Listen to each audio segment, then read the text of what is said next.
अरिहंत सिद्ध सूरी उपाध्याय साधु सर्व अर्थ के प्रकाशी मांगलिक उपकारी हैं। तिन्ह को स्वरूप जान रागते भई जो भक्ति काय को नवाए स्तुति को उचारी है। धन्य धन्य तिन्हीं ते काज सब आज भये कर जोरी बार बार वंदना हमारी है। मंगल कल्याण सुख ऐसो हम चाहत हैं।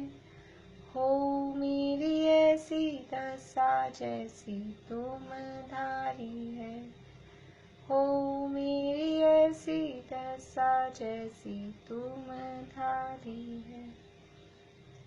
मंगलमय मंगल करण वीत राग विज्ञान नमो ताहि जाते भये अरहंतादि महान। करि मंगल करि हो महा ग्रंथ करण को काज जाते मिले समाज सब पावे निज पद राज। बहुविधि मिथ्या गहन करी मलिन भयो निज भाव ताको होत अभाव है सहज रूप दर्शाओ सहज रूप दर्शाओ।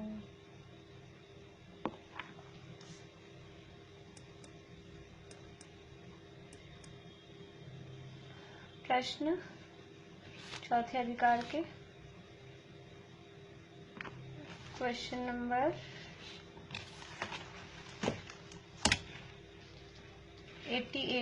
88 नंबर का प्रश्न है। पेज नंबर आएगा 84।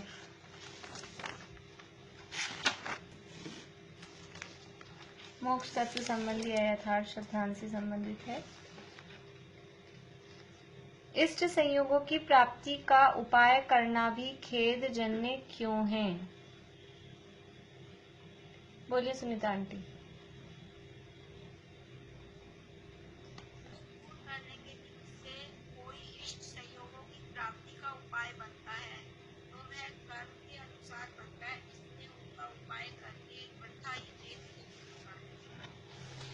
हाँ, तो ये इष्ट संयोगों की प्राप्ति का उपाय करना खेद जन्य क्यों है? क्योंकि उपाय तो करते हैं लेकिन वो उपाय कर्मों के उदय के अनुसार बनता है। तो कर्म का उदय तत्जन्य होगा तो उपाय सार्थक होगा, नहीं तो नहीं होगा। इसलिए वो खेद ही उत्पन्न करता है, इसलिए वो खेद जन्य है। मोक्ष किसे कहते हैं? बोली मोना भाभी, मोक्ष किसे कहते हैं?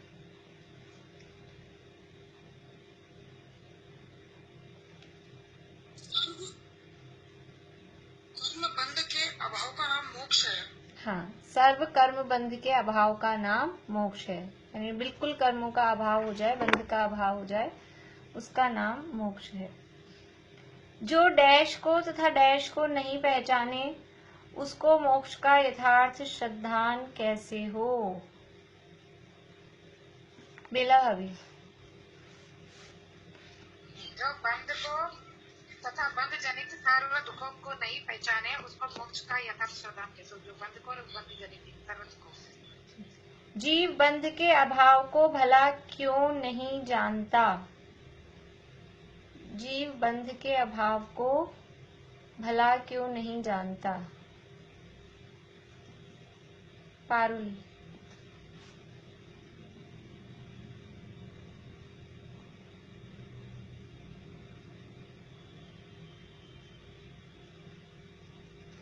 अभी नहीं देख पाएगा। चलिए, और कौन बता रहे हैं? निशांती। हाँ निशांती बोलिए। जीव बंध के अभाव को भला क्यों नहीं जानता? जीव बंध के अभाव को भला इसलिए नहीं जानता है, जैसे किसी को रोग है पर वो उस रोग को तथा रोग जनित दुख को न जाने तो सर्वथा रोग के अभाव को कैसे भला माने। उसी प्रकार इस जीव के कर्म बंधन है, वह उस बंधन को तथा कर्म बंध जनित दुख को जानता नहीं है, इसलिए सर्वथा बंध के अभाव को कैसे भला जाने। हाँ, कर्म बंधन को नहीं जानता और बंध जनित दुख को भी नहीं समझ रहा कि जो दुख हो रहा है ये कर्म बंध से हो रहा है। तो जब उनको वो दुख नहीं समझ में आ रहा है तो उस बंध के अभाव को, है ना प्रश्न, कि बंध के अभाव को यानी मोक्ष को, बंध का अभाव वो मोक्ष है, तो बंध को ही बुरा नहीं, बंध को नहीं जान रहा और फिर उस बंधन से दुख है, वो बंधन बुरा है वो नहीं जान रहा, तो उसका अभाव होगा, उससे मैं सुखी होऊंगा, वो भला है, ऐसा कैसे जानेगा? इसलिए वो उसको भी भला नहीं जानता। जीव बाह्य पदार्थों के अभाव का उपाय क्यों करता है? ज्योति जी। जीव को कर्मों का और उसकी शक्ति का ज्ञान नहीं है, इसलिए बाह्य पदार्थों को दुख का कारण जानकर दुख के सर्वथा अभाव करने का उपाय करता है। हाँ, कर्म का और उसकी शक्ति का, शक्ति मतलब वो जो फल दे रहा है, अनुभाग शक्ति, उसका तो पता है नहीं, बाहरी पदार्थ ही दुख के कारण दिखते हैं, इसलिए बस उन्हीं का अभाव करने का उपाय करते हैं। जीव सर्वथा सुखी किस प्रकार होना जानता है या किस प्रकार सुखी होना चाहता है, तथा क्या वह उससे सुखी होता है? प्रीति। जीव सर्वथा दुख दूर होने का कारण इष्ट सामग्रियों को जुटाकर सर्वथा सुखी होना जानता है, लेकिन उससे वह सुखी नहीं हो सकता है, वह वृथा ही खेद करता है। हाँ, क्योंकि दुख का कारण मान रहा था बाहरी पदार्थों को, इसलिए अब सुख का कारण क्या मान रहा है कि बाहरी पदार्थ जोड़ के सुखी होना चाहता है।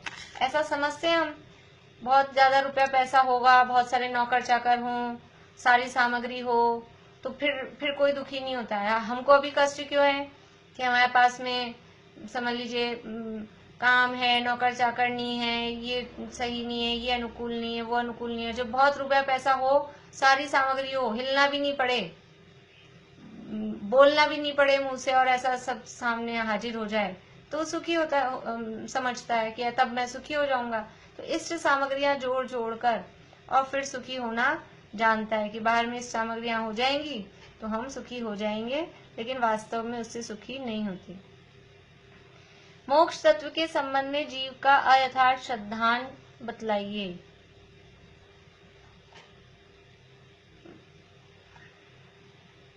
कौन बता रहे हैं? बेला भाभी बोलिए।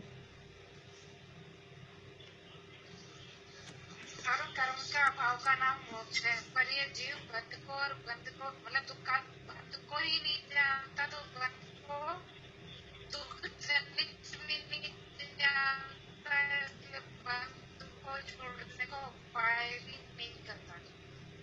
एक तो ये, दूसरा है कि ये कर्मों को और उसकी शक्ति और उनको का कारण जानकर उनका सर्वथा अभाव करने का उपाय करता है।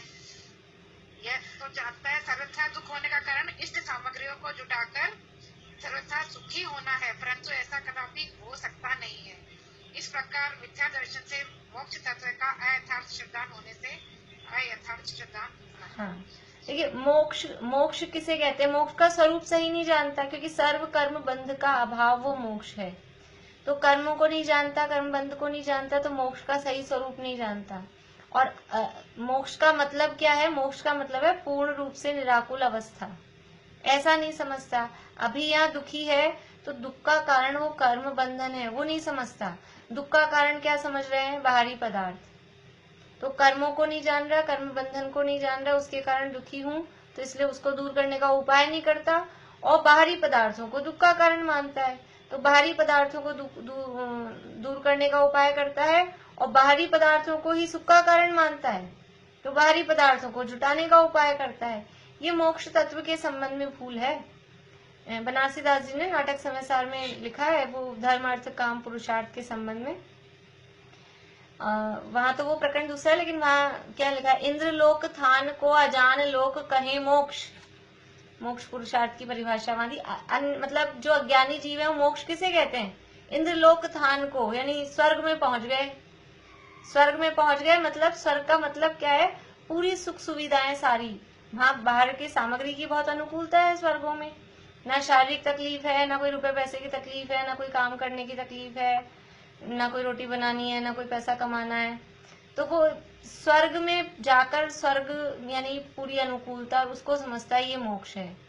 तो वो जैसे स्वर्ग को मोक्ष समझ रहा है, वैसे ही यहाँ भी बाहर में सारी अनुकूलताएं जुट जाए बस, तो हम सुखी हो जाएंगे। और सुखी दशा का नाम मोक्ष, इतना समझ में आता है। जैसे भी हम सुखी हो जाएं, तो बाहर में सामग्री जोड़कर, या तो सामग्री हटाते हैं या सामग्री जोड़ते हैं, दो ही काम करते हैं सुखी होने के नाम पर। लेकिन वो असली कारण क्या है, कर्म बंध, उसको पहचानता नहीं है। ये मोक्ष तत्व संबंधी अयथार्थ श्रद्धान है। देखिए छेड़ाला में जो है, छेड़ाला में कहा है शिव रूप निराकुलता न जोए, वहां ये पंक्ति दी। तो मोक्ष का स्वरूप निराकुल, आकुलता से रहित है, ऐसा नहीं समझ में मतलब जानता है। उसी बात को यहाँ क्योंकि कर्म बंधन को दुख का कारण सिद्ध करना है, तो कर्म के तरफ से यहाँ बात की कि कर्म को नहीं पहचानता है, कर्म बंधन को नहीं पहचानता, और सामग्री, बाहरी सामग्री को ही सुख दुख का कारण मानता है। ऐसा ये मोक्ष तत्व संबंधी यथार्थ श्रद्धान। पुण्य पाप की एक डैश है, पुण्य पाप की एक। लास्ट क्वेश्चन में ये भी आ जाएगा ना, जीवादि सात तत्वों का जो प्रयोजन बुद्धम का अयथार्थ श्रद्धान करना, भी उसी में नहीं आ जाएगा? जो लास्ट लाइन कह रहे हो आप इसकी? हाँ, जो हम लास्ट क्वेश्चन डिस्कस कर रहे थे ना, उसमें ये भी आ जाएगा। लास्ट क्वेश्चन मतलब यही तो है, मोक्ष तत्व के संबंध में जीव का यथार्थ श्रद्धान, यही वाला ना? हाँ, उसमें ये भी आ जाएगा, कर्म बंध के साथ में वो प्रयोजन सात तत्व का श्रद्धान, अयथार्थ श्रद्धान। भाई अभी तो पर्टिकुलर मोक्ष तत्व के संबंध में चल रही है ना, तो फिर मोक्ष तत्व के संबंध में सात तत्व का श्रद्धान में भूल है, वो एक तत्व के संबंध में भूल हम बता रहे हैं। तो उसमें मतलब ऐसे वो है, लेकिन वो बोलने की उसमें या वो कहने की जरूरत नहीं है उसमें, या तो मोक्ष का स्वरूप क्या जान रहा है वो बताना है। मनोरमा आंटी आप बता रहे हैं पुण्य पाप की एक डैश है। मनोरमा आंटी चलिए, चमेली आंटी बोलिए। जाती है। हाँ, पुण्य पाप की एक जाति है। अगला भी डैश से पुण्य को और डैश से पुण्य को डैश और पाप को डैश जानता है।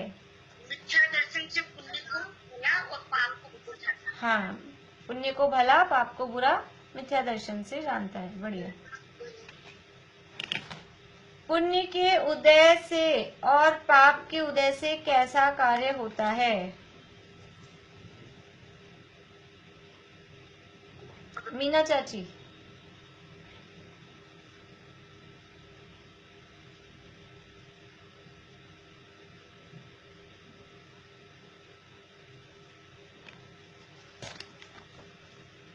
नहीं, यही होगा, पुण्य से अपनी इच्छा अनुसार कार्य बने उसको भला जानता है, और पाप से इच्छा अनुसार कार्य नहीं बने तो उसको बुरा जानता है।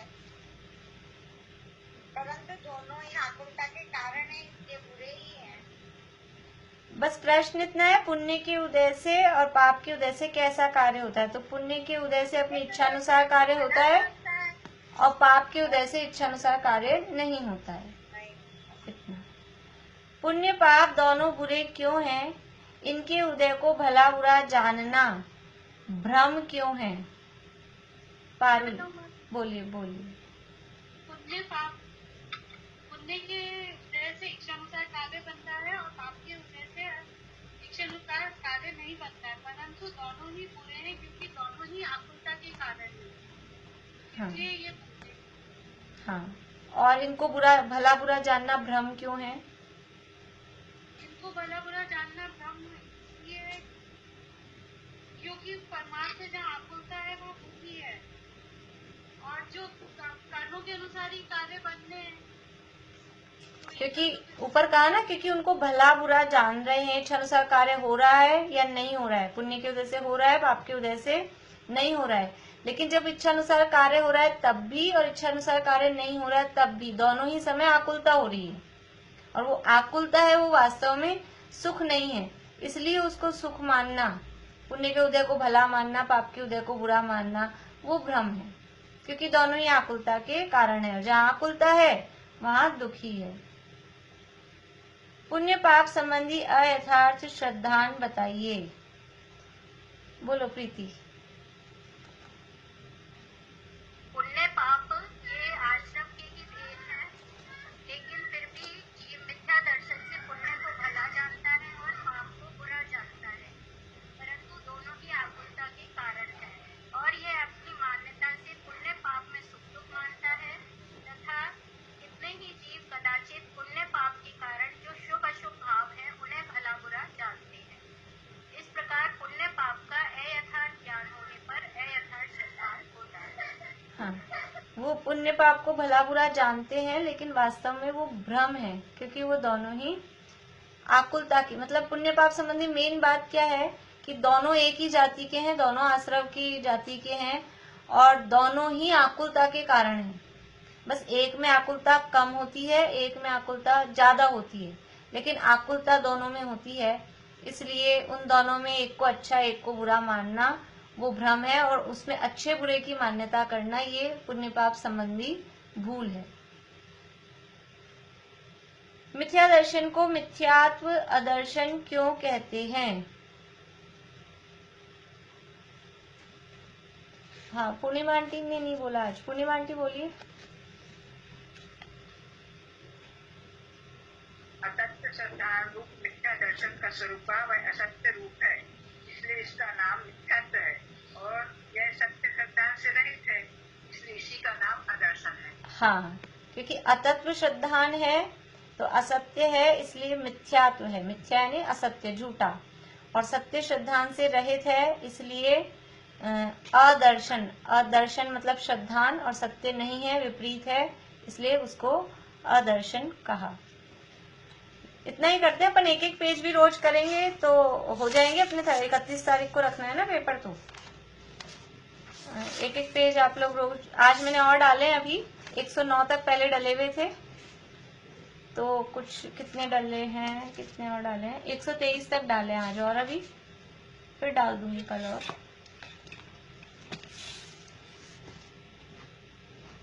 थोड़ा आप लोग कोशिश ये करिए। हाँ जी भाभी, एग्जाम 31 को हाँ 31।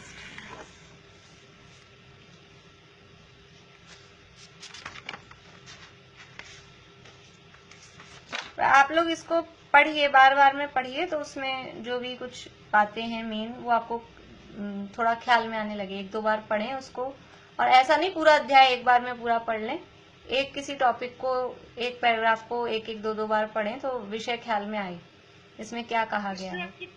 छोटे वाले प्रश्न वैसे बना के नहीं देंगे क्या आप? नहीं बड़ों में से बड़ा मुश्किल हो जाएगा निकालना। इसीलिए कह रही हूँ आप पढ़िए, तो आप पढ़ेंगे तो आंसर मिल जाएंगे। जब पढ़ेंगे ना तो फिर उसमें जो ऑप्शन आएंगे उसमें से आपको आंसर मिल जाएंगे, तो 2-2, 3-3 बार ऐसे उसको थोड़ा पढ़िए, पढ़ने से आ जाएगा। कहाँ इतना टाइम दिवाली के था और दोनों एग्जाम, वो भी ये भी सब चीज। अब वो वैसे प्रश्न में उसमें फिर क्या है, वो ऑप्शन सारे ऐसे कंफ्यूजिंग होते हैं, फिर बनते भी नहीं है ज्यादा। मैं भी कोशिश करूंगी ना तो बनते नहीं है, एक एक लाइन वाले वो प्रश्न इतने अच्छे बनते नहीं है। तो जैसे भी हो देख लीजिए, हो जाएगा। बस अधिकार को आप पढ़ेंगे ना विषय टॉपिक वाइज, जैसे एक दिन आप जीव अजीव तत्व संबंधी भूल को ही पढ़िए, उसको बार बार में 2-3 बार उसको ही पढ़िए, फिर दूसरी को पढ़िए। तो ऐसा अभी टाइम अपने पास आज 20 तारीख हुई, 10-11 दिन है, तो ऐसा पढ़ेंगे तो हो जाएगा। देखिए 5वां अधिकार, पेज नंबर 96, सर्वव्यापी अद्वैत ब्रह्म। देखिए यहाँ ग्रहित मिथ्यात्व का वर्णन यहाँ से शुरू किया है 5वें अधिकार से, और यहाँ मिथ्या दर्शन किसको कहा? कुगुरु, कुदेव, कुधर्म और कल्पित तत्वों का श्रद्धान। वहां था अतत्व का श्रद्धान या तत्वार्थों का विपरीत श्रद्धान, वो मिथ्या दर्शन।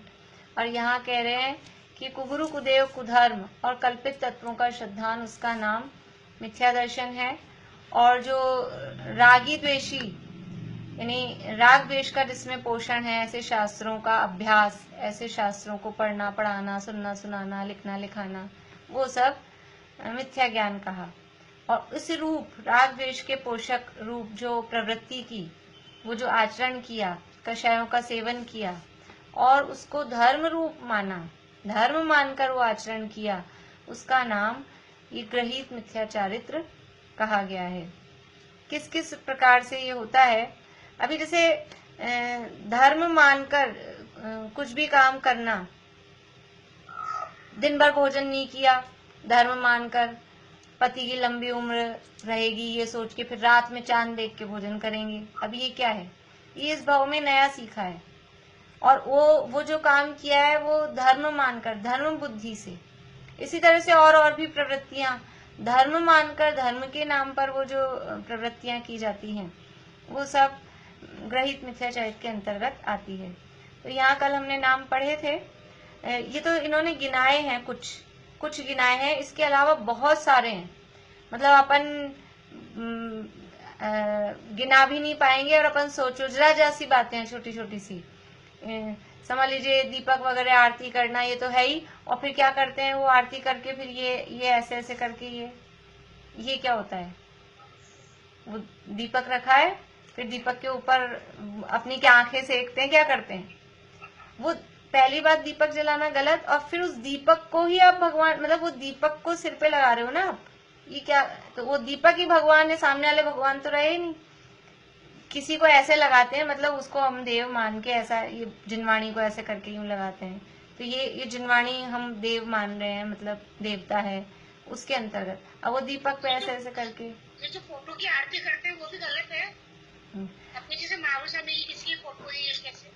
हाँ देखिए, आरती दीपक से करना वो अपने आप में गलत है। फिर फोटो तो पूज्य होती नहीं है।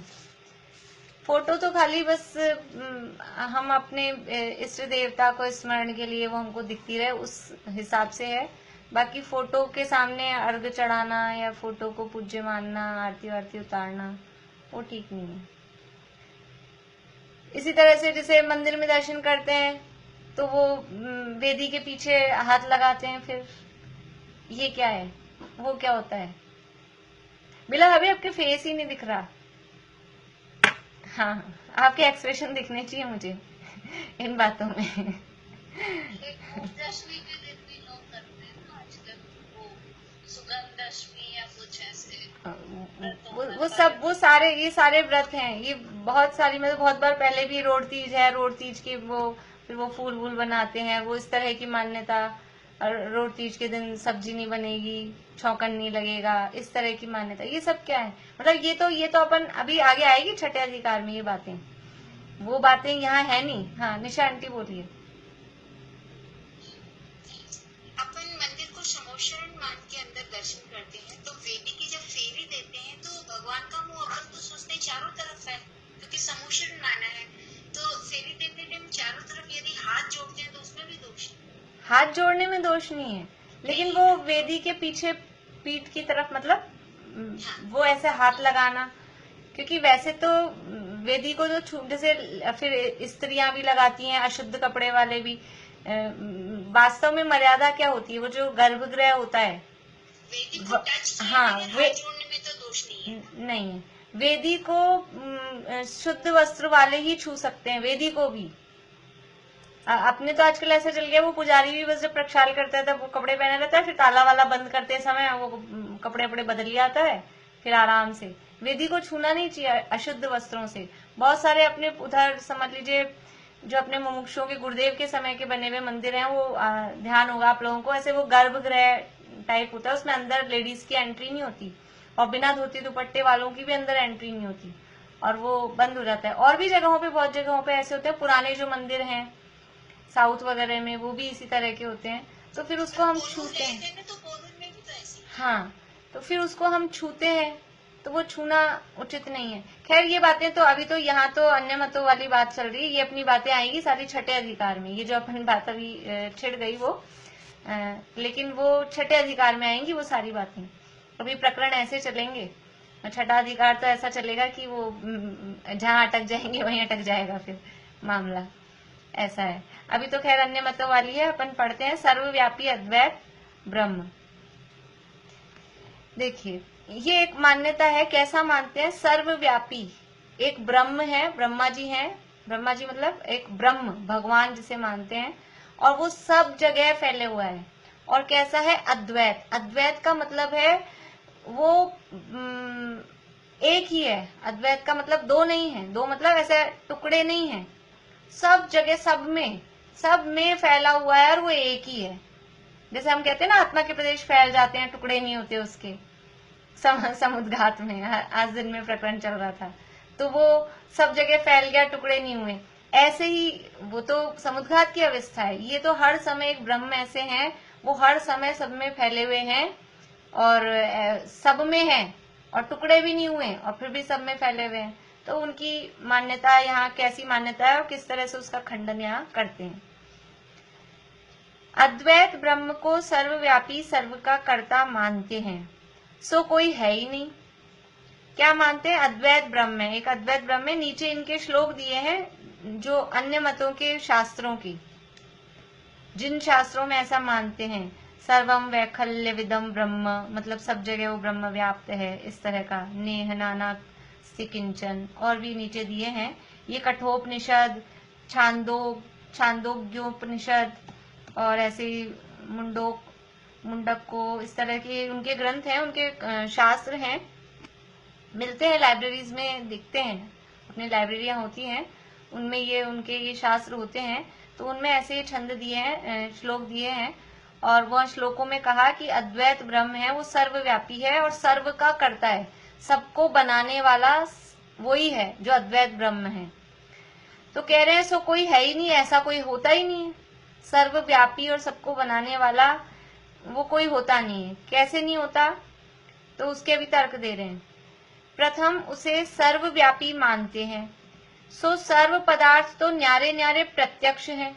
आप कह रहे हो सब में एक ही ब्रह्म है, सब में फैला हुआ है, तो सारे पदार्थ अलग अलग तो दिख रहे हैं, आप सब अलग अलग तो दिख रहे हैं, हम सब अलग अलग तो दिख रहे हैं, और भी यहाँ जितनी भी चीजें हैं वो सब अलग अलग तो दिख रही हैं, वो प्रत्यक्ष हैं, तथा उनके स्वभाव न्यारे न्यारे देखे जाते हैं। अब सबकी नेचर भी अलग अलग है, एक अग्नि है, एक पानी है, एक बर्फ है, समझ लीजिए एक हीटर है, एक एसी है, सब अलग अलग दिख रहे हैं, सबके स्वभाव अलग अलग है। अग्नि का काम स्वभाव जल उष्णता है, जल का स्वभाव शीतलता है, और भी सारी चीजें, वो सब अलग अलग दिख रहे हैं, सबके स्वभाव अलग अलग है। उन्हें एक कैसे माना जाए?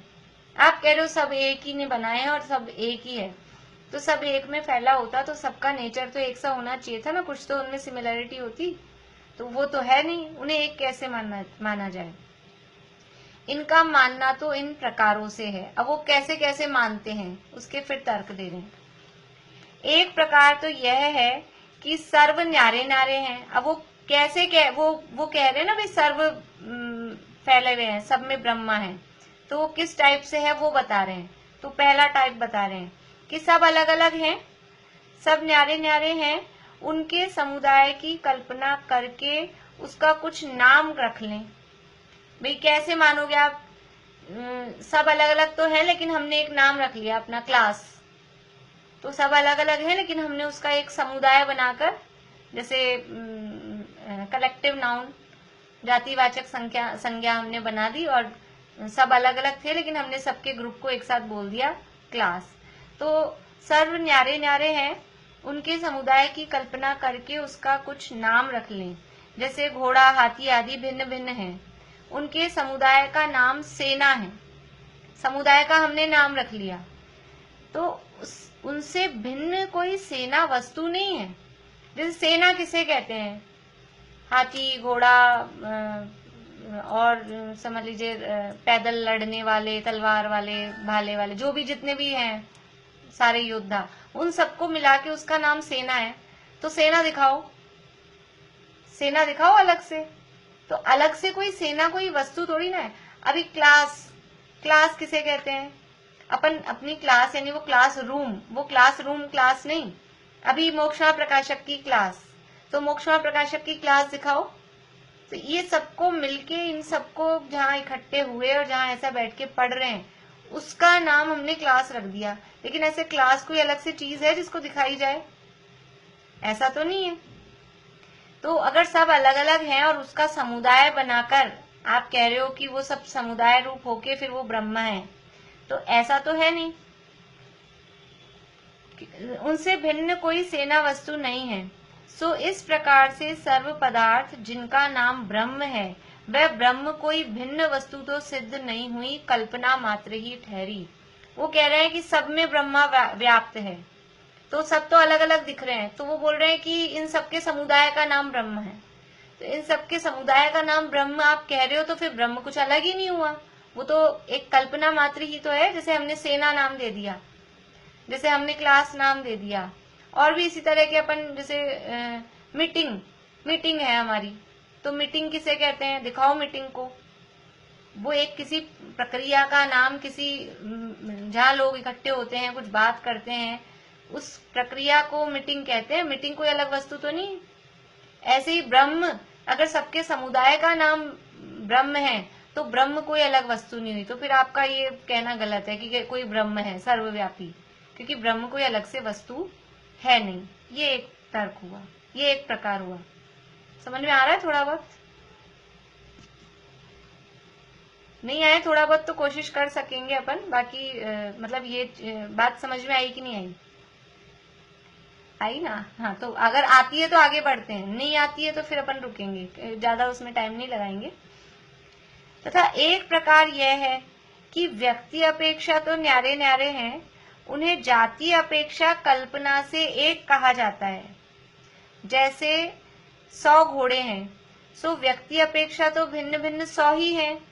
उनके आकार आदि की समानता देखकर एक जाति कहते हैं, परंतु वह जाति उनसे कोई भिन्न ही तो है नहीं। जैसे फिर वो कहते हैं कि नहीं, सब है तो अलग अलग, लेकिन उनको एक साथ देखकर फिर उनको एक हम जैसे कह देते हैं, एक जाति की अपेक्षा से उनको एक कह देते हैं। तो ऐसे दुनिया में सारे पदार्थ हैं तो अलग अलग, लेकिन हमने उनको सब जैसे जाति अपेक्षा एक कह के उनको हमने ब्रह्म कह दिया। उदाहरण दिया कि जैसे 100 घोड़े हैं, तो 100, 1, 2, 3, 4, 5 ऐसे पर्टिकुलर पर्सनल तो 100 सब अलग अलग हैं। व्यक्ति अपेक्षा मतलब सब अपनी अपनी अपेक्षा तो 100 अलग अलग हैं, लेकिन उनके आकार आदि की समानता देखकर एक जाति, बस घोड़ा, सबको घोड़ा, ये भी घोड़ा, ये भी घोड़ा, ये भी घोड़ा, ऐसा सबको एक जाति कहते हैं। परंतु वो जाति उनसे कोई भिन्न तो नहीं हुई ना। जैसे ऊपर वहां समूह दिया, सेना, सेना किसी समूह का नाम है। सेना में अकेले घोड़े ही घोड़े नहीं है, सेना में घोड़े भी होते हैं, हाथी भी होते हैं, मनुष्य भी होते हैं, और भी हथियार वगैरह सब होते हैं। तो वहां अलग अलग चीजों को मिला के उनके समुदाय का नाम सेना कहा। यहाँ कह रहे हैं सब एक से ही हैं, तो जाति की अपेक्षा से उनको कहा, लेकिन वो जाति भी कोई अलग वस्तु तो नहीं हुई। जैसे सेना कोई अलग से वस्तु नहीं हुई, ऐसे वो जाति, घोड़ा जाति ऐसा जो कहा, तो वो जाति कोई अलग वस्तु नहीं है।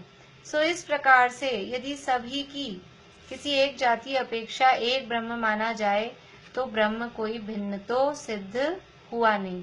ब्रह्म कुछ भिन्न सिद्ध नहीं होता, वो भी उन्हीं में शामिल मतलब वो तो उन्हीं को ग्रुप बना के आप जाति अपेक्षा कह रहे हो, कोई अलग से ब्रह्म वस्तु नहीं है। तथा एक प्रकार यह है कि पदार्थ न्यारे न्यारे हैं, उनके मिलाप से एक स्कंद हो, उसे एक कहते हैं। जैसे जल के परमाणु न्यारे न्यारे हैं, उनका मिलाप होने पर समुद्र आदि कहते हैं। तथा जैसे पृथ्वी के परमाणुओं का मिलाप होने पर घट आदि कहते हैं। परंतु यहाँ समुद्र आदि व घटादिक हैं, वे उन परमाणुओं से भिन्न कोई अलग वस्तु तो नहीं है। सो इस प्रकार से सर्व पदार्थ न्यारे न्यारे हैं, परंतु कदाचित मिलकर एक हो जाते हैं, वह ब्रह्म है, ऐसा माना जाए तो इनसे अलग तो कोई ब्रह्म सिद्ध नहीं हुआ। ये क्या सिद्ध कर रहे हैं सब तर्कों में कि आप जो ब्रह्म कह रहे हो ना अलग, वो ब्रह्म कोई अलग वस्तु अलग से नहीं है। पहला तो वो समुदाय रूप कहा, दूसरा जाति अपेक्षा कह रहे हो, अब तीसरा क्या कह रहे हैं कि पदार्थ तो अलग अलग हैं, उनके मिलने से एक हो जाता है। जैसे पानी की बूंद बूंद बूंद बूंद अलग अलग हैं, उन सबको हमने इकट्ठा किया, जैसे एक मग्गा फिर 2 मग्गा, अभी बूंद में अपने को समझ में ही नहीं आता, ऐसे हमने 10-15 मग्गा डाल दिए तो वो एक बाल्टी भर गई। तो ऐसे वो पानी की जैसे जल के परमाणु न्यारे न्यारे हैं, वो सब मिले, बहुत सारा पानी मिल गया तो समुद्र बन गया। तो ऐसा वो सब मिलके जो समुद्र बन गया, तो अब वो पानी अलग से थोड़ी ना रहा, वो बूंदे अलग रही क्या? वो बूंदे अलग नहीं रही, अब वो उस रूप हो गई। ऐसे ही पृथ्वी के परमाणुओं का मिलाप होने पर घट आदि कहते हैं। पृथ्वी मतलब मिट्टी, मिट्टी के परमाणु मिले और मिट्टी के परमाणु मिले तो उससे घड़ा बन गया, तो वो उसी रूप हो गया ना। परंतु यहाँ समुद्र आदि व घटादिक हैं, वे उन परमाणुओं से भिन्न कोई अलग वस्तु थोड़ी ना है। समुद्र बना तो समुद्र वो जल ही तो है, कोई अलग से थोड़ी ना नया पैदा हुआ, वो सारा जल मिलाकर वो समुद्र हो गया।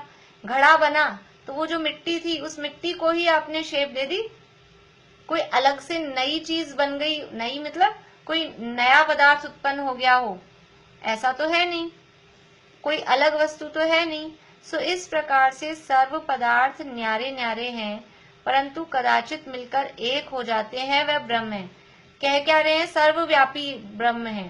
तो सब पदार्थ अलग अलग थे, वो यदि सब मिलकर एक हो गए तो उसका नाम ब्रह्म है। तो ब्रह्म अलग से कहाँ हुआ? वो तो पदार्थ ही मिले हैं ना, वो तो जो पदार्थ थे वही तो हुए, अलग कहाँ हुआ कुछ। जैसे ऐसे होता है, समझ लीजिए अपने पास 4 ग्लासेस में अलग अलग दूध रखा था, हमने सबको एक भगोने में डाल दिया और हम कहें लो हमने आपके लिए 1 किलो दूध लिया है, 2 किलो दूध लिया है, तो अलग से कहाँ लाए? वो तो हमारा इधर उधर पड़ा था, उन सबको आपने मिला के एक कर दिया, तो अलग से कोई वस्तु कहाँ हुई। ऐसे ही सब पदार्थ अलग अलग न्यारे न्यारे थे, और न्यारे न्यारे थे वो सब मिल गए। आप ऐसा मान रहे हो कि सब में व्याप्त है, तो वो सब मिल गए, तो वो सब मिलकर तो फिर कोई ब्रह्म अलग से कहाँ हुआ? वो तो वही वस्तु तो वही रही ना, चीज तो उतनी ही रही ना अपने पास, कुछ एक्स्ट्रा तो नहीं बढ़ा, ऐसा यहाँ कह रहे हैं। तो ऐसा माना जाए तो इनसे अलग तो कोई ब्रह्म सिद्ध नहीं हुआ। तथा एक प्रकार यह है, अब एक और टाइप बता रहे हैं, अंग तो न्यारे न्यारे हैं और जिसके अंग है वह अंगी एक है। जैसे पढ़ते हैं पहले पूरा, नेत्र हस्त पादादिक भिन्न भिन्न है। नेत्र यानी आंख, हस्त यानी हाथ, पादादिक यानी पैर, तो हाथ पैर नेत्र आदि ये सब भिन्न भिन्न है, और जिसके यह है वह मनुष्य एक है। सो इस प्रकार से यह सर्व पदार्थ तो अंग हैं, और जिसके यह है वह अंगी ब्रह्म है। सब पदार्थ अंग, ब्रह्मा के हम अंश हैं, ऐसा कहते हैं, ऐसा तो सुना होगा, सब ब्रह्म के अंश हैं, ब्रह्म के अंग हैं। तो वो अंग अलग हैं, और वो अंग जिसके होते हैं वो कहलाता है अंगी। जैसे शरीर को कहते हैं अंगी, और शरीर में है ये अंग। तो यह सर्व पदार्थ तो अंग है, और जिसके यह है वह अंगी ब्रह्म है। यह सर्वलोक विराट स्वरूप ब्रह्म का अंग है, ऐसा मानते हैं। तो मनुष्य के हस्त पादादिक अंगों में परस्पर अंतराल होने पर तो एकत्वपना नहीं रहता, जुड़े रहने पर ही एक शरीर नाम पाते हैं। सो लोक में तो पदार्थों के परस्पर अंतराल भाषित होता है, फिर उसका एकत्वपना कैसे माना जाए? अंतराल होने पर भी एकत्व माने तो भिन्नपना कहाँ माना जाएगा? आप ऐसा कह रहे हो कि ब्रह्मा है, ब्रह्मा एक अंगी है और हम सब उसके अंग हैं। जैसे शरीर के अंग हैं, हाथ पांव नाक कान मुंह, ये शरीर के अंग हैं, और शरीर उनको धारण करने वाला अंगी है। तो ये शरीर के अंग कब कहे जाते हैं? जब तक ये शरीर में जुड़े रहते हैं। ऐसा नहीं इनमें गैप है, आंख कहीं वहां रखी हो और फिर कहीं शरीर का अंग है। जैसे चश्मा है, चश्मा उतार के हमने रख दिया तो यद्यपि मजाक में हम कह सकते हैं मेरी आंख देना, कुछ लोग ऐसा बोलते हैं, मेरी आंखें तो मैं भूल ही आई आज, तो ऐसा वो मजाक की बात है, लेकिन वो शरीर का अंग नहीं है। तो शरीर के अंग शरीर से जुड़े हुए रहते हैं। ये कह रहे कि यदि मनुष्य के हस्त पादादिक अंगों में परस्पर अंतराल होने पर तो एकत्वपना नहीं रहता, वो शरीर कब कहलाएगा और शरीर का अंग कब कहलाएगा? जब तक कि शरीर में जुड़ा हुआ है तब तक ही शरीर का अंग कहलाएगा। किसी का हाथ कट गया या समझ लीजिए कोई समस्या हुई, हाथ काट दिया गया, तो अब वो जो हाथ कट गया है अब वो उसके शरीर का अंग है क्या? वो मान लीजिए अलग पड़ा दिखाई दे रहा है, अब वो उसके शरीर का अंग नहीं, जब तक ये जुड़ा हुआ है तब तक ही उसका अंग कहलाएगा। अब यहाँ तो सब अलग अलग दिख रहे हैं, आप कह रहे हो सब ब्रह्मा के अंग हैं, ब्रह्मा अंगी है, तो सारे तो अलग अलग दिख रहे हैं, सब जुड़े हुए कहाँ दिखाई दे रहे हैं? तो फिर वो अंगी, वो ब्रह्मा जी अंगी और ये सब उसके अंग, ये कैसे हुआ? शरीर में तो अंग तभी रहते हैं जब वो जुड़े हुए रहें, नहीं तो उनको अंग नहीं कहते। तो यहाँ भी अंग तभी रहेंगे जब सारे के सारे जुड़े हुए हों, और अगर ये जुड़े हुए नहीं है तो आपका अद्वैतपना कहाँ रहा? फिर तो अलग अलग हो गए, द्वैत हो गया ना, फिर भेद हो गया। आप कह रहे हो अद्वैत, अद्वैत का मतलब है जुड़े हुए रहें, कंटिन्यूटी बनी रहे, दो पना नहीं हो। और अब अलग अलग अगर हैं और अलग अलग दिखाई दे रहे हैं, अलग अलग हो गए, तो आपका अद्वैत कहना ये सही नहीं है। वो मान रहे पूरी दुनिया एक सिंगल पीस है, अद्वैत का मतलब है पूरी दुनिया एक पीस है बस, अद्वैत का मतलब है बस एक पीस, कोई उसमें भेद, जैसे ऐसे होते हैं ना अपने सिंगल पीस का मतलब है जैसे कुछ ऐसे कोई कपड़ा बना हो, मुझे ख्याल नहीं आ रहा, टी शर्ट वगैरह में भी कहीं ना कहीं ज्वाइंट तो होता ही है, कोई कपड़ा ऐसे बनाया जाए कि कई बार स्वेटर बनाते हैं ना तो एक ही साथ पूरी स्वेटर बुन लेते हैं। हाँ, तो मतलब उसमें और सारा टोटल, हाँ ज्वाइंट नहीं हो, कहीं ज्वाइंट नहीं हो, अलग से आपको सिलाई नहीं करनी पड़े, ऐसा। गाउन आते थे वो बस एक कपड़े को बीच में सिलते थे। हाँ हाँ, वो इस टाइप के वो आते हैं गाउन, तो वो एक कपड़ा बस केवल सिलाई लगाई, ऐसे कहीं और वो कुछ नहीं, तो पूरा एक पीस है, सिंगल पीस, ऐसा मानते हैं पूरा दुनिया वो एक सिंगल पीस है, उसमें कहीं कुछ भेद नहीं है। अब यहाँ तो भेद तो दिखाई दे रहा है ना साफ साफ, सब अलग अलग है। अभी आगे और तर्क देंगे, इसी के आगे आगे पढ़ते हैं, तभी अपन लेंगे तर्क।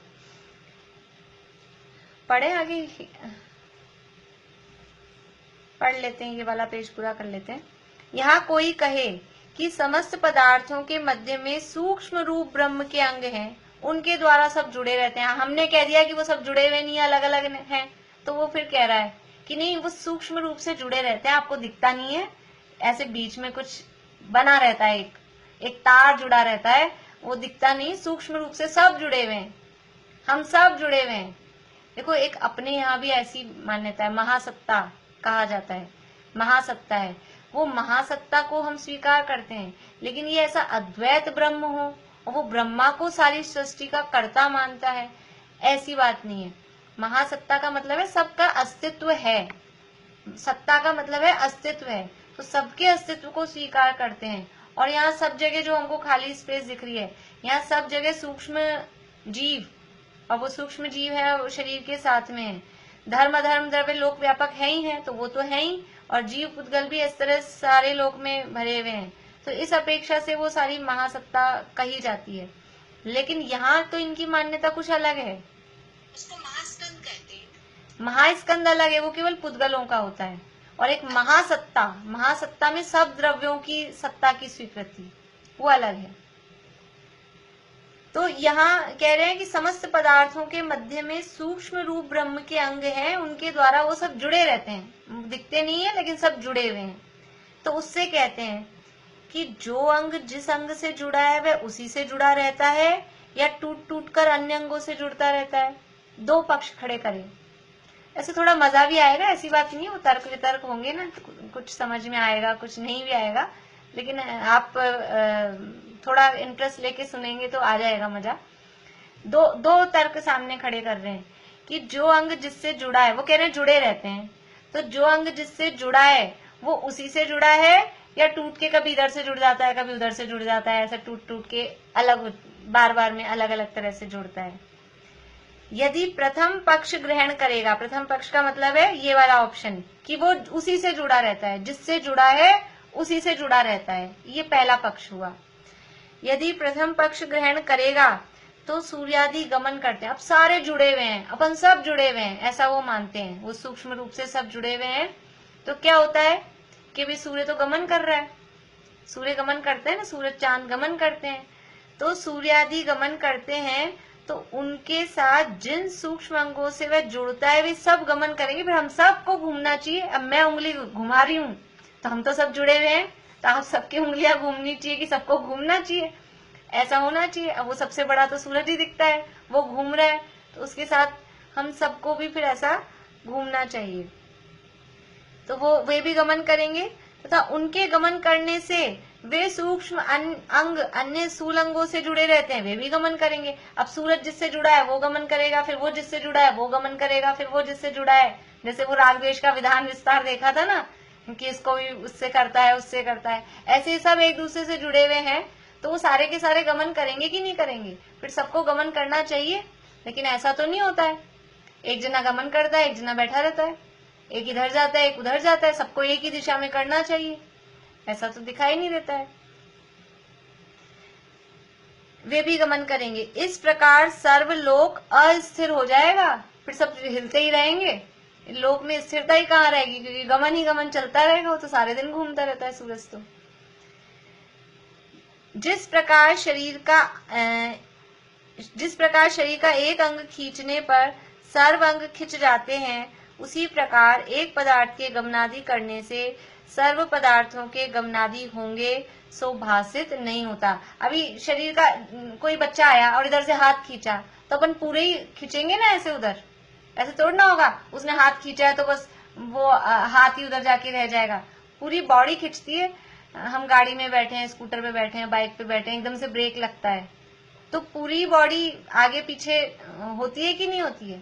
ऐसा थोड़ी ना होता है कि ब्रेक तो वहां लगा है आप तो बैठे रहो, तो ऐसा नहीं होता है। ट्रेन में भी सफर करते हैं, बस में भी सफर करते हैं, तो उसके हिसाब से जैसे हिलते हैं, तो ऐसा वो सारी पूरे दुनिया को ऐसे फिर हिलना पड़ेगा। ऐसा नहीं हो सकता है कि बस वो सूरज तो घूम रहा है बाकी दुनिया स्थिर हो जाए, तो इस तरह से ये, लेकिन भासित ऐसा तो भासित नहीं होता। तथा यदि द्वितीय पक्ष ग्रहण करेगा, यानी द्वितीय पक्ष क्या था?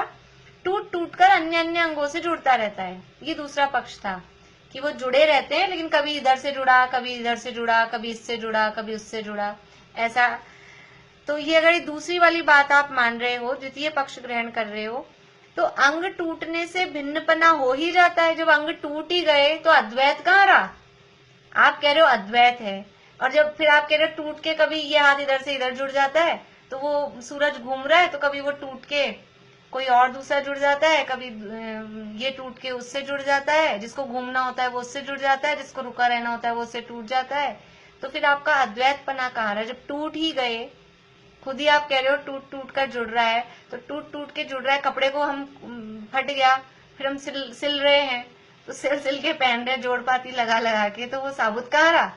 वो तो उसमें जोड़ लग गए। यदि द्वितीय पक्ष ग्रहण करेगा तो अंग टूटने से भिन्नपना हो ही जाता है, तब एकत्वपना कैसे रहा? इसलिए सर्वलोक के एकत्व को ब्रह्म मानना कैसे संभव हो सकता है? इसलिए सब लोग वो एक ब्रह्म है, ऐसा वो संभव नहीं है। इस प्रकार से और आगे भी तर्क देंगे, कल करेंगे अपन इसकी चर्चा। और कैसी कैसी मान्यताएं दुनिया में चलती हैं, किस तरह की मान्यता वाले लोग दुनिया में होते हैं, वो यहाँ देखने को हमको मिलेगा। टाइम चेंज करने का है क्या मूड, या चलने दें? किसी को लेट लगता हो तो जल्दी का करें, नहीं तो मुझे कोई दिक्कत नहीं है, मैं तो पूछ रही हूँ। दिवाली तक चलने देते हैं। सबकी सहमति है? जो लोग चुप हैं, सुनीता आंटी हाँ बोल रहे हो कि ना बोल रहे हो? आवाज तो चालू करो अपनी। रहने तो यही टाइम ठीक है।